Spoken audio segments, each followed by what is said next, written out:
இது தலைக்கு தேய்க்கிறதுக்கு ரெடி பண்ணி வச்சுருக்கேன்.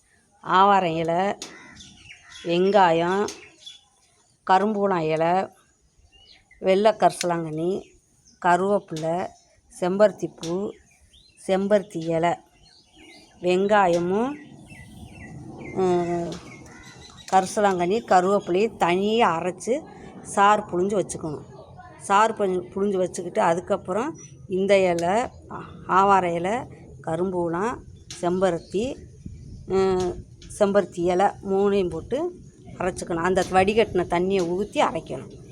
அரைச்சி நீங்கள் தேய்ச்சிக்கிட்டு வந்தீங்கன்னாக்கா முடி நல்லா கருகருன்னு வளரும், கருப்பாக இருக்கும், முடி வளரும். அது என்ன பொடுகு வராது, ஷைனிங்காக இருக்கும். நீங்களும் செஞ்சு பாருங்கள். நான் இதை தான் தேய்ச்சிக்கிட்டு இருக்கிறேன். எனக்கு முடி நல்லா கருப்பாக இருக்குது, முடியும் வளர்ந்துருக்குது. இது சுகருக்கு ஆவாரம் பூ எடுத்து வச்சுருக்கேன்.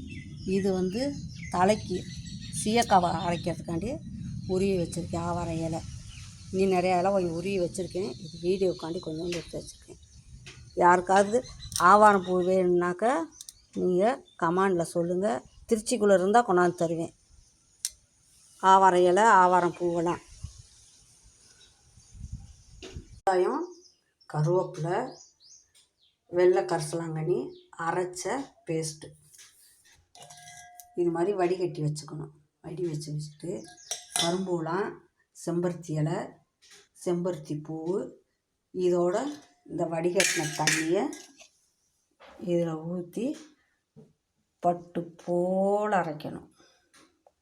பட்டு போல் அரைச்சி தலையில் தேய்ச்சிக்கிட்டு வரணும். நைஸாக இப்படி அரைச்சிக்கணும். இப்போ தலையில் தேய்க்கும் போது அவ்வளோ சூப்பராக இருக்கும். நீங்களும் இது மாதிரி அரைச்சி தேய்ச்சி பாருங்கள்.